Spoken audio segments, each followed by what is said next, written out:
welcome. It is time for Stall Talk. I'm Kendra Dixon, and I'm so excited that you are here today because we're going to dig for more answers. And this week's topic is all about what is a rider supposed to do when we get a runny nose. That is a real pain when you're trying to manage reins in your hand. I, for one, feel like it's hereditary. My Nana, when I grew up, she taught me this little trick.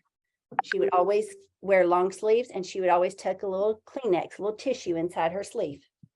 And now if you put on any jacket that I own, chances are it's going to be like fully prepped ahead of time. I know to prepare in the event of a runny nose. Martin Patella, life enthusiast, you were just starting to deep dive on this topic last week. Yeah. And we had to land the plane. So I've waited all week to get answers as to why my nose runs, especially when I'm riding a horse in the wintertime. I had no idea there was such a deep connection to our overall health, or how this could be a warning sign on the dashboard for us. But go ahead and let's just kind of pick up where we left off last week. Well, and thank Life Enthusiast for sponsoring Stall Talk. Just in a quick review, I started talking about mucosal barriers, your nose and your sinuses and the lungs and your mouth and your digestive system and your reproductive system are all lined with what's known as the mucosal barrier. On the outside, we have this skin that's kind of hardened, protected, easy to resist influences. Whereas on the inside, if you just roll it down here on your lip, you're encountering the mucosal barrier. It's a much more permeable tissue, but in order to protect itself, it creates this layer of mucus. I mean, you encounter mucus when you try to hold a fish, right? The slippery kind of stuff. And then, of course, all of the body parts, all of the parts of the mucosal barrier have the ability to create more mucus. And it creates more mucus when it needs to protect itself from something. Of course, the classic one would be the cold, right?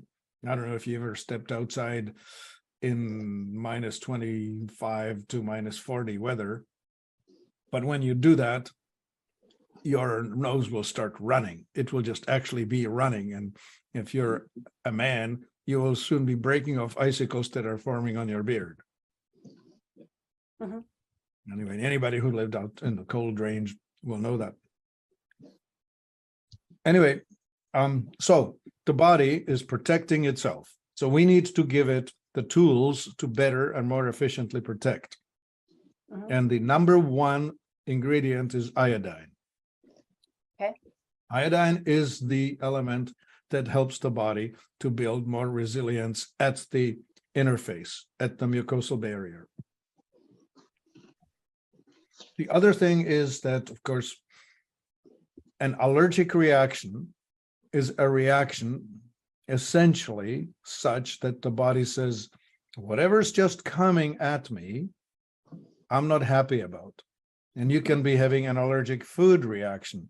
You eat something and all of a sudden you will have a belly that's swelling and you will just experience a rapid elimination. And it could go either backwards up out your mouth or outwards the natural direction, but you will still be getting rid of stuff really fast. The other thing that happens to people who are having allergic reactions is that they have to go urinate more often, which is, especially older folks know this from the evening or night, where they can't go all night without getting up. And there's a signaling molecule, it's called histamine. And you would be familiar with histamines or antihistamines from the allergic drugstore department, right? A histamine is the body's saying, I don't like this and I want to defend against it and make something happen that's going to defend. So when you have a histamine reaction up in your nose, you're going to be creating more mucus. You will have a runny nose. And of course, if you have an allergic reaction, you will have it around your eyes, in your nose, and you may also experience it in the digestive system. But I also mentioned the urinary, right? If you have to pee a lot, it's strong urge to go is usually associated with there being too much histamine that your Okay, body's. so I've never heard that. And I think some people, especially, at least for me, working outside, being so focused and passionate about what I do with horses, I don't maybe pay attention to mild or moderate symptoms. They have to be pretty severe for me to actually pay attention to them. I just deal with them and rock on. I forgot to make an announcement when we first started. Bo Peterson, WPRA breakaway roper and barrel racer, was scheduled to speak today as well here on Stall Talk. She just texted last minute she won't make it, but we will reschedule Bo. Martin Patella, back to you. So, No worries. So, okay, so I'm just describing the physiological stuff that's going on, is that your body is protecting itself. It's saying there's too much ingress, right? There's, I don't know, how do we set this up? Some kind of a defense, right? Like if you have a fence that's trying to keep something out, if it's too short, then it's not going to keep the stuff out. Right. So your body's trying to raise the fences or thicken, I don't know, what's the metaphor? Trying to catch mosquitoes with chicken wire is not going to work. Gotcha. You need a denser, thicker barrier, right? Mhm. So anyway, so there we are. What is the irritant is the first thing. And what is the defense is the second thing, right? It's a balance of life. If your barrier is getting worn, then it's going to be easier and more frequent, then you're going to have that reaction. Reactive to dog hair, cat dander, house dust, pollen of a specific plant, could be cedar, could be western poa grass, I don't know what, whatever. Any one thing, right? Like I discovered in my, well, I'll describe to you my progression. I was a bit of a sickly kid and I would get hives from eating strawberries. And then I grew out of it and I thought, oh, good, I've grown out of it, I'm good. Well, and then in my 20s, I ended up getting poisoned with mercury. Thank you to Dr. Dentist. That was really cool. Well, anyway, so once I poisoned my body, it started going downhill hard. And as it was breaking down, one of the things that showed up were allergies. About 3 or 4 years in after the stuff was put in my mouth. And I would, in springtime, I would be so afflicted that I wanted to gouge my eyes out. It was so unpleasant. And so, of course, I went to the doctor and doctor said, well, we have Sudafed. And I said, well, is that going to cure it? And he said, no, you'll just be taking it for the rest of your life. I didn't think that was a good idea.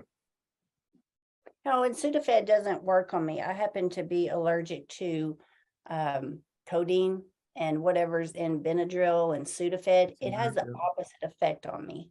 So I can't just take a Benadryl and like sleep through the night. Then I'm miserable because I'm really tired, but my brain won't let me sleep. And that is tired, wired, both stressed at the same time as your, Anyway, so I'm just trying to use my own story as an example, just so you can relate to it.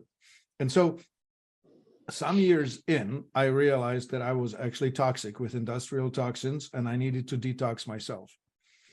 And so I started on with, of course, the heavy metals, the mercury and all, but with it, when I did the zeolite detox and humic acid detox, all of these things that accumulated in my body started going away. And as the toxic levels were lowering, my allergies started going away.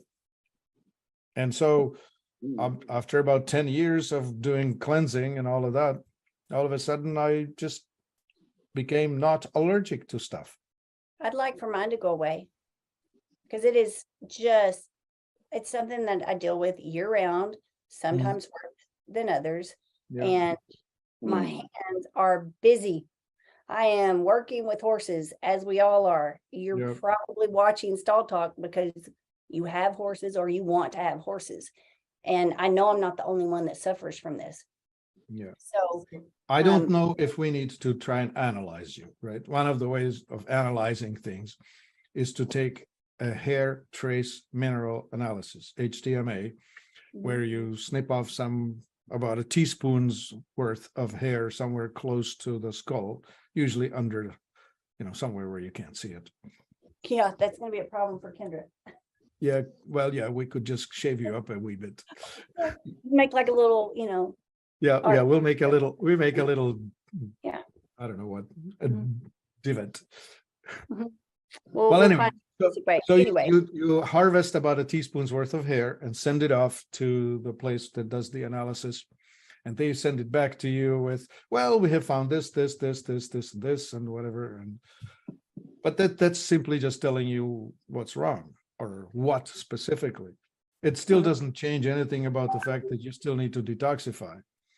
So I often tell people, look, you can spend $150 on the analysis, or you can spend $150 on doing the detox. that makes more sense to me. So you just detox, assuming that you are toxic, and you save yourself $150 because you're going to get better anyway. And get right to the point. So that, and but still to this day, I can promise you that if I eat a bunch of cheese or yogurt, dairy, because I don't do well with cows, Yeah. I'll have a runny nose. It's called the post-nasal drip. It just out there in the back, it will just keep on going down the throat. So I know that my other kryptonite is wheat. Okay. I don't know about wheat. I haven't paid attention to that. But for me, like I used to celebrate when I won a rodeo. On the way home, I would stop and get chocolate milk and powdered donuts. And if I did poorly at the rodeo, I would stop and drown my sorrows with chocolate milk and powdered donuts. And as the years went on, I was like, why am I getting so sick as I drive home? Like I am miserable. Well, it took me a long time to figure it out because I'm rerunning my run, right? I'm either relishing in the victory or I'm like, what went wrong? I wasn't paying attention to the symptoms fast enough. I am lactose intolerant. So I do not take a bite of cheese or milk or ice cream or anything with that. And I carry those little lactate caplets in my pockets and handbags. I've done that for years. Yes. So that will help, of course. Yeah. Yeah. So detox, tell us about it. Okay, so we have this thing called zeolite. Zeolite is a natural thing that is created when a volcano erupts under seawater. And then, of course, as these things move around, it could be up on land. Most zeolite is used in industrial applications because it's not particularly clean, but it's used very effectively. And it binds metals. It binds things like lead, mercury, cadmium, arsenic, all kinds of stuff that your body should be without. Could this be stuff that we pick up from being around chemicals and insecticides and fly sprays and stuff like that? Yeah, all that. Okay. Yeah, it's a binder. And it's a good thing because it's an electrophysical reaction rather than electrochemical. There's this thing called chelation. Chelation is an electrochemical reaction where you use chelating agents that will bind with the whatever you want out of your body, and then it will get flushed. And typically this can be done orally or through intravenous. EDTA is one of the most famous chelator agents, and we do sell it. We have it available in both pills and suppositories. Suppository is in fact a very, very good delivery method because whatever you insert rectally, there's a really good supply of blood right in your rectum, and it's a very thin barrier. It's Before the you said that, I was hemorrhoidal gonna say, complex. I'll So take a tablet. so whatever so whatever you push up into the anal area is absorbed almost as quick as putting it intravenously. Okay, that's wild. I maybe didn't know that. For some people, it's too much information, but some of you want to know. Aren't you glad you're tuned into Stall Talk? Okay, so zeolite. Okay, so the zeolite is taken orally, I assure you of that. And we have it available in powder or in capsules or in liquid. The most bang for your money is the powder.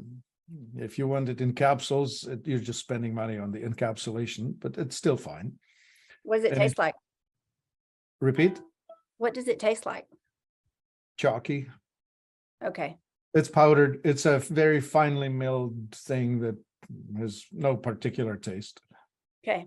So if you want to save money, want the biggest bang for the buck, Yeah. get over the taste, drink Yeah. the powdery, chalky stuff.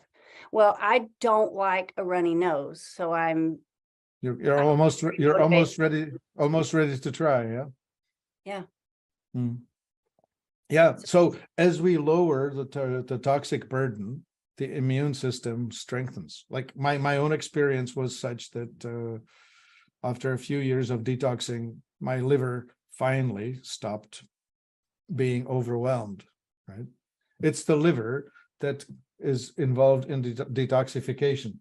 It's the methylation, right? Methylation is the process by which the liver will neutralize toxic things. But when it's too busy doing other things, it just doesn't have the energy or spare time to do it. I think that's a strong correlation for a lot of different things. It's making me think about horsemanship. When we're too busy, you said lowering the toxin burden helps our immune system come up. Well, guys, when you lower the activity and the burden and the stress on your horse, it gives the good things time to develop. Yes. Yeah, very good analogies. Yeah, okay, so there's the zeolite. Humic acid is great to take along with that because it will help to balance that or support the terrain in the gut so that it's not being breached by all the stuff that you eat. Okay. One of the worst things that has happened to us in the last 20 some years was the introduction of glyphosate, Roundup. Okay. The chemical companies have told the farmers that it's all fine, it's all good, don't you worry about it. Roundup was originally patented as an antibiotic. The way it works, it kills the microbes that live at the rhizome, at the root of the plant. So the plant stops being able to absorb nutrients and it withers. Mm-hmm. When you do the same thing to the human body by ingesting food such as wheat or lentil or garbanzo bean that has been sprayed with this thing, you get only a microscopic dose. It doesn't really kill you as a human, but what it does, it creates this killing field in your gut. It's killing the microbes, being an antibiotic. Well, okay, so can I stop you real quick? Because there's obviously a debate. There's pros and cons, right? As a land management system, we use Roundup. We use it here on the place. But you're telling me that I don't necessarily have to handle that product, but what I buy at the store likely has, been in contact, and I'm going to get a micro. Well, it gets less fun to our horses. If our horses graze that field, which where we use Roundup, my horses don't have access to, but it's just one field over. So what is that potentially doing to their gut health? Because I believe everyone on this Zoom will agree, it appears that we're seeing more gut health issues in horses than we have in decades past. Ronnie, am I right about that? Or is it just that it's education and awareness now? That's a yes. Well, I think yes, ma'am. Yes, ma'am. Okay. Yeah, it gets less fun, Kendra, for the following reason. Many herbicides are not water soluble, No, no. but Roundup is. Ooh, Okay. Roundup dissolves and gets into your groundwater. It runs off into your creek and it runs off down into your aquifer, wherever that is. So if your well is somewhere downstream from wherever you're spraying, whether it's you or your neighbor or whoever, it gets in there. These days, it's been analyzed and found that it's raining Roundup in the United States because it evaporates with water right. and it's everywhere. It's in the cycle. So even an organic field is now being rained on Roundup. Okay. It's not a good thing. Okay. You have been sold the product as safe by people who are interested in selling it. Mhm. But as in many things, this philosophy of plunder, plunderer comes into the village and kills the men, rapes the women, and steals the cattle. Doesn't care what happens next year, burns the field. Mhm. That's the plunder. When the plunderer shows up in America, he just kills the buffalo, plows under the prairie, and goes on, right? Mhm. It's an unsustainable model of living. And unfortunately, we need to figure out some ways to manage our weed or the unwanted plant in a way that doesn't create a downstream problem.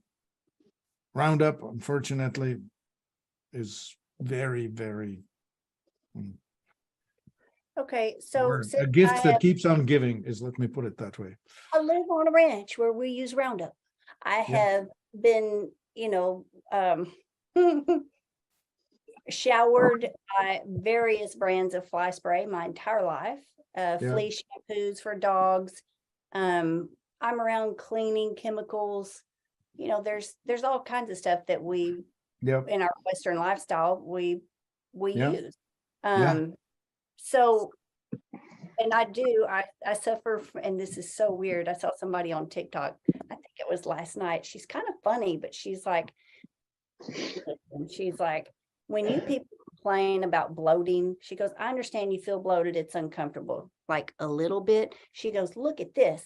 And she raised up her sweatshirt and she's like, when I bloat, I bloat. That's me. Yeah. So is this, from decades of my mucosal linings breaking down in my digestive system, and what can I now do, even if it takes me 10 years to turn the tide, with zeolite? How is that just from now on? Is that a product?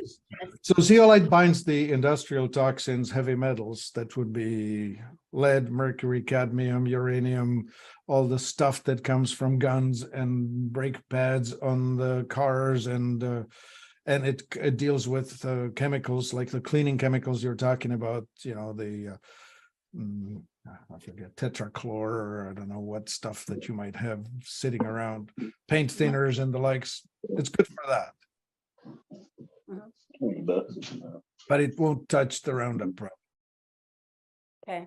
The Roundup problem is transient, it's repairable, but you need to essentially stop the flow of it. It comes with the grain if the grain was sprayed. It comes with the lentils if the lentils were sprayed. It comes with walking on the ground that was sprayed, and so on. So it just gets into the environment. Here's an analogy for you. If a human were a plant, the soil would arrive through the mouth into the pipe that runs between your mouth and your anus. The pipe that runs through you, about this diameter, that's the outside running through the middle of you. The best example I could give you is an earthworm. right? That's a straight line. Well, we're a little more complicated, but the outside is inside of me. And in the small intestine, there are villi that are illustrated like this, right? Little things that look like fingers, except they're tiny. Mhm. And they would be like the roots of the plant that would be reaching into the soil that is brought in fresh every day so that the nutrients can be extracted by the gut through the villi into the bloodstream. Mhm. So whatever happens on the root side of things, which would be the gut stuff, the stuff we ingest, if we ingest chlorine, drinking in chlorinated water, we're killing the microbes. If we ingest industrial drugs, whether they are ibuprofen or Tylenol or you name it, whatever, those are toxic things that you're throwing into the mix, right? Mhm. Antibiotics, of course, they even have it in their name. They kill life. Mhm. Well, and Roundup is an antibiotic. So all of that is going to be killing the life within you so that it can no longer do what it's meant to do. That's the problem. And over time, that's when we see it. Well, and now I'm just starting to connect the dots with horses and gut health. And there's Yeah. so many companies like ADM Forage First. I wanted to pick Bo's brain today because she's an ADM rider. She Mhm. feeds ADM Forage First feed. They are, all about the horse first. They talk a lot about gut health. We heard multiple top 15 athletes at the NFR who also ride with ADM and they feed their products. They talked about the gut health So benefits. what do we know about their products that we can say? Is it grown on fields that are free of what? Well, if it's raining Roundup, it might be a moot There are point. levels of things, right? Like if it's raining Roundup, it's a microgram in a drop. When Uh-huh. you take a watering can and pour a gallon of it on an acre, it's a whole different story, Gotcha. right? Well, and I'm new to ADM, so I am learning these things. Let's find out. Yeah. Let's find out. I would venture to guess is that this guess that they probably go more organic or biodynamic than not. Mm-hmm. That they would probably use natural ways rather than industrial toxic ways. Like there are many ways. I mean, once you discover this soil method that they call regenerative agriculture, Mm-hmm. which is going back to the pre-industrial age where we did crop rotation and where we planted this with that, like plant your bean that's going to put nitrogen back in the soil. And there's a whole lot of agriculture know-how that's there that that can be learned.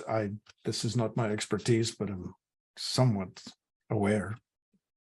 Yeah, nor is it mine. I mean, I know a little bit about small management.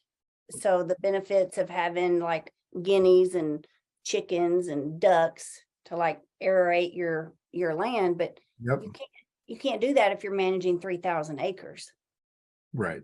Like that's Yeah, not. that's the industrial scale that has brought us to phenomenally inexpensive food, and we're getting about as much as what we're paying for it. Mm-hmm. I guess just to be really clear, today the food is cheaper than it's ever been, but its value is also less Mm-hmm. because there's not stuff in it that should be, and there's stuff in it that shouldn't. And think of how many people that can't, like, there is not an option. You have no way to source your own food. You are dependent on the chain.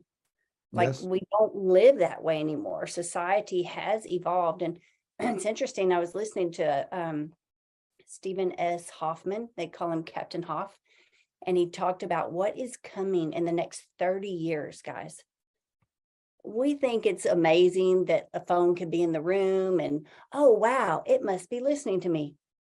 Yeah, like Yes. we're get ready, because that's just the beginning. Like that is such a teeny tiny thing. They're so far ahead of us, guys, and being able to print food. I didn't know that. They can print food, the not natural, so it's not going to be real chicken, it's not going to be real beef. That is all in the future, because we have gotten away from sourcing our own food. Yeah. You know, when I think of that future, I think that future is going to be a dead end. 'Cause- Well, he anyway, talked that's my yeah. opinion. he talked Anyway, about one day will you should evolve. try. Yeah, one day Yeah. you should try and look up Dr. Zach Bush, ZACHBUSH.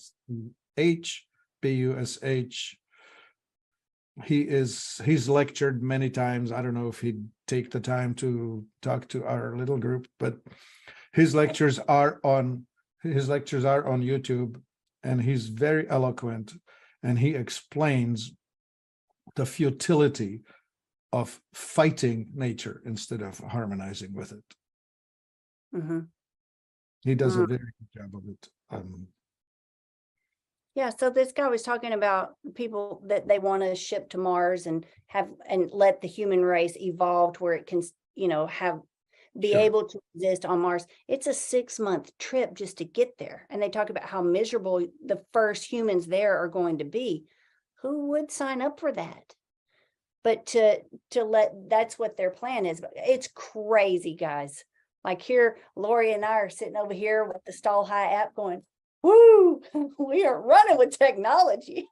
And like the ability to measure, review my ride and the physics of it, and kind of dipping our toe in the water of neuroscience. And there's a whole other world out there. Like there's a whole other, percentage of the population so far ahead of us that it's pretty mind-blowing. So even though these are hard conversations to have, guys, and you may be listening now, or you may be listening to a replay, and you may immediately get defensive because you've been using Roundup for however many years and it serves you well. There's nothing wrong with having the conversation. And we do need to think beyond our own 3,000 acres or 3 acres. I don't know how much you own. That's a moot point.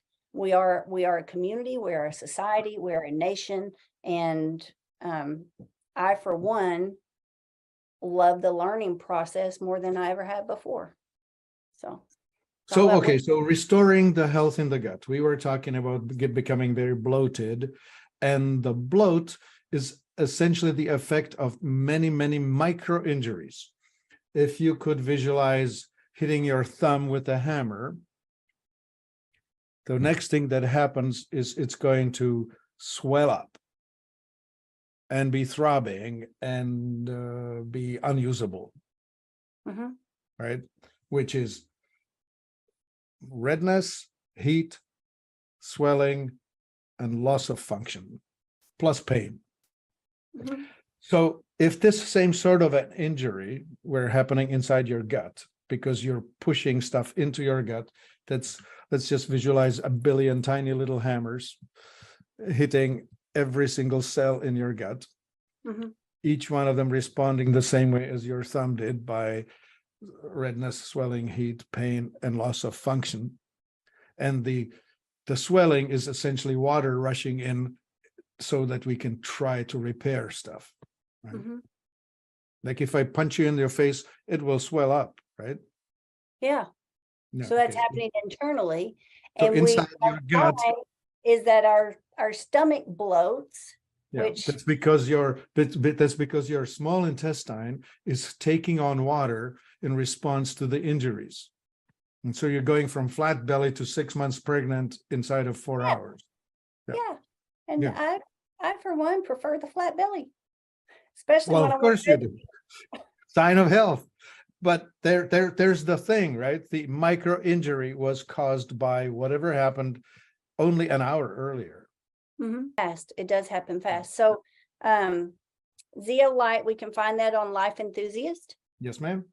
And that's something that we stay on long term, or supplement? So when I Right. was first doing the detox, I was taking a dose that was like zeolite, you pee it out every 4 hours or so, doesn't stay in your body very long. So I was taking a dose every, morning, lunch, dinner, bedtime, on and on and on, all the time. Mhm. These days, I just take one capsule in the morning as my insurance policy because I know that I still ingest, I go eat some fish. If I eat tuna, I know I'm getting mercury. Mhm. If I get in the car and drive in city traffic, I know I'm getting brake pads, metal dust. I'm inhaling that because every time you brake, you're just wearing the metal. That's Dude, we have tractors and diesel and like Yeah. there's generations of grime on every piece of equipment we own. right. Yeah. Yeah, So you every day. go handle aluminum pipe, right? For Yeah. irrigation. You come home shiny. Well, guess what? You have just absorbed a whole bunch of aluminum. Your body needs to deal with it. Mhm. Um, if zeolite doesn't detox the Roundup, is there anything that does? You need to restore the balance. Humic acid, which is the essence of dirt, is what we need to supplement. And then we Humic- have, I didn't hear, humic, Humic. Humic It got its name from humus, which is essentially the stuff, the difference between desert and soil is humus, compost. Martin, what's Sorry. what is that similar to diatomaceous earth? No, ma'am. Diatomaceous earth is a silica. These are the skeletons of diatoms. That's a wonderful thing. It provides you with bulk, and it's also very sharp edged. So it also will chop up all of the parasites that are trying to take hold in your gut. So diatomaceous earth is a good thing. By the way, there's a product in Life Enthusiast called Strataflora, Okay. which is a rebuild your gut, and it has diatomaceous earth and probiotics and prebiotics and great many other things. So for people who are suffering with a broken elimination or digestion elimination, they will find quite a bit of comfort with that. So will that help me? Yeah. Well, we need to detox you with zeolite, and we need to push the Strataflora on you. And Okay. we probably need to put humic acid into your daily routine. Okay. And I know it's hard to give me like an exact time frame, but when I do these things, will I notice a difference in 90 days? Is it going to take 6 months? What is that? What Yeah. is that turnaround? We estimate that it takes about a week of repairs for every year that you were damaging. So you probably have about a 30 weeks worth of recovery, of which, when you look back from 4 weeks in, you say, I'm better now. And when you look back from 12 weeks in, you'll say, oh, I'm way better now. So it's a gradual, right? I mean, as you go downhill, you go in, it's never a straight line. It's just you go and you say, at 25, I was this. And at 35, something happened, some kind of an event, something, whatever. And life was worse since then. And Disrupted. a certain ability was lost. And Yep. then something happens at, I don't know what number, 47. I don't know. And boom, you go through a gate. It feels like a one-way ticket. All of a sudden, something isn't like it used to be. Anyway, so we can rebuild, we can come back up, and it also doesn't happen in straight line. It's build up, something lost, build up more, something lost. It's 3 steps forward, 1 step back kind of thing. But we do get a lot of function back when we start doing the right stuff. Well, and before we click live and went on to multiple platforms today, we were talking about how cool it is to learn more about our brain and dip our toe into neuroscience. And I'd heard an audiobook this morning just talk about the size of the room matters depending on what kind of task you're working on. When you want to be real creative and you want things to flow and you have like you want to dream big and set big goals, go outside or be in a big open space with a high ceiling. Scientific, they've done studies on this, so they have proof, research to prove it. Well, when you want to be more detail oriented and task focused, if you'll get in a space with a lower ceiling and things are a little bit closer, that changes your productivity because it changes your mind. Yeah. And you had said we really have more control than we think. And that's the way we end this session. We do have more control than we think. I don't have to live with this little tissue. I don't have to repeat my Nana's life cycle and carry a little, security tissue with me all the time. That's a pain. It's a real pain when you're on camera and you're riding a horse. Yeah. Yeah. So I wanted to mention, I said before, pH balance on the inside. This is the acidity, which causes the anxiety, or the alkalinity, which may cause depression. We control that with our food inputs, depending on our metabolic type. Either the fat is calming or the starches are calming, or vice versa. You need to figure yourself out, each of you individually. It's not universal. It's like left-hand drive, right-hand drive. I can't tell you which you are. You need to figure out. But once you know, if you're anxious, you're overly acidic. You can undo that. Dr. Martin, do you believe that us that deal with horses and animals a lot, that we could possibly have parasites? Yeah, a lot of parasites are really a big deal. We all should be deworming twice a year, spring and fall. That's a good question. When you tie calves enough with a pigging string and you Mhm. tie enough of them down, Oh, I just got that Yeah. visual. yep, buddy, that is a fact. Yeah. Or you're around cattle enough and do what we've done, you Yeah. learn to keep your mouth shut. Yes, ma'am. Or yes, That's sir. a fact. Yes, sir. There's this lovely thing called ivermectin, which Yeah. has got so much press lately, and it wonderful. does so good. We use it. So I have a question about that just real quick, and maybe you can answer this, maybe not, but someone had brought that up recently, and they take the liquid form because they trust the concentration to be the same. But they said if you take the tube and you're administering a tiny drop at a time, you may not get the same Right. the same dose. It may not be distributed in that paste the same. A horse would probably take the whole slug, and so they're going to get it. But if I'm just doing a dollop a day, a little dab will do you. I may not be Right. getting a consistent dose. Okay. What people don't understand about Ivomec, it was designed for humans in the beginning. Mhm. Yes, sir.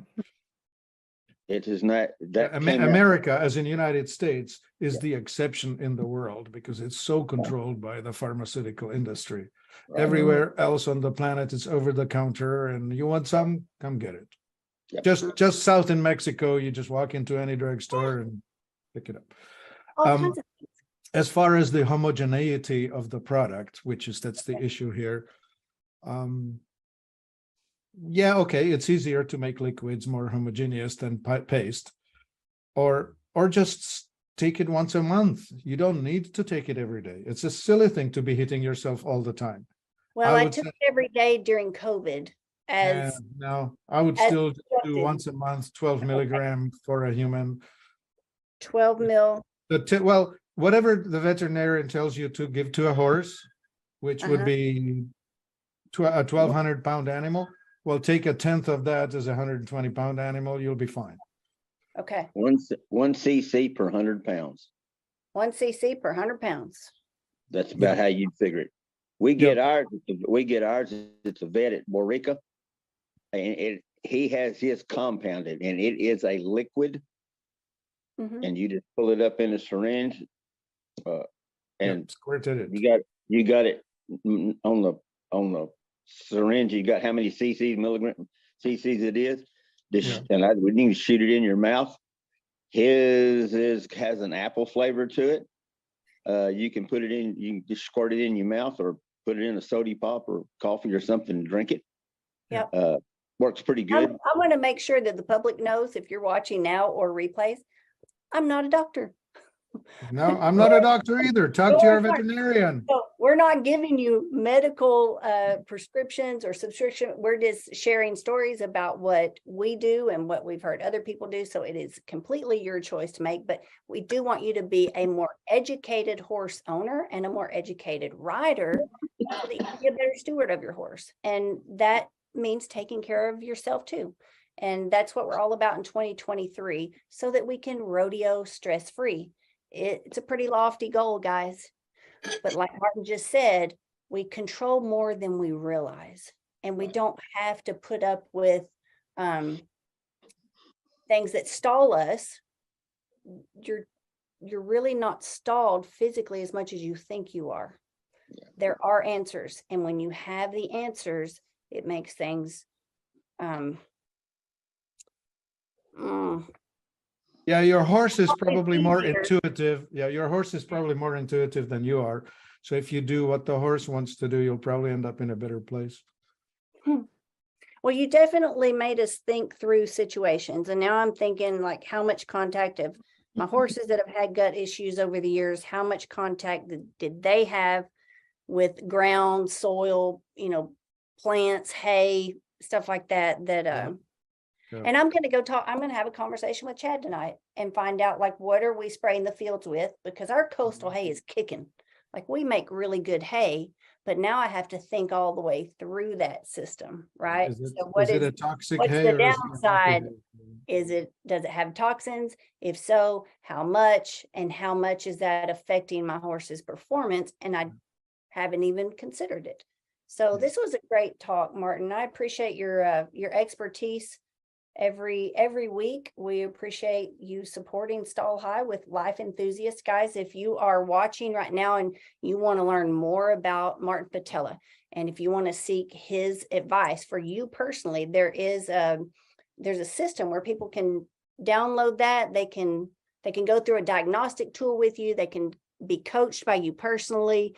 You have an amazing website full of natural options, so that we can restore and regain our health. And it's wonderful. We appreciate what you're doing and what you've committed your life to doing. We're going to drop the link. So if you have any questions, guys, look at the link below.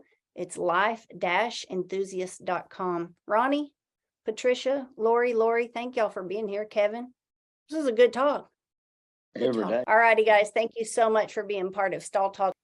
If your horse is physically healthy and still not working and you can't figure out why, we're here to help you.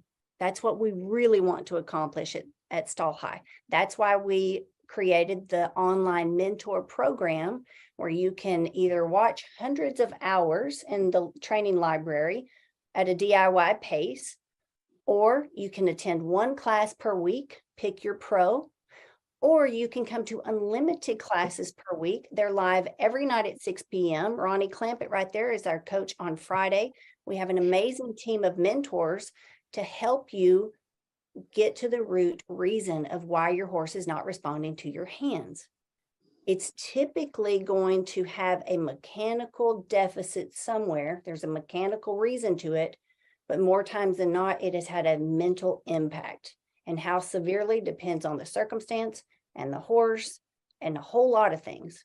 You can't just slap a Band-Aid on it. That's what I got to. I'd purchased so many Band-Aids in my horse career that I was going nowhere.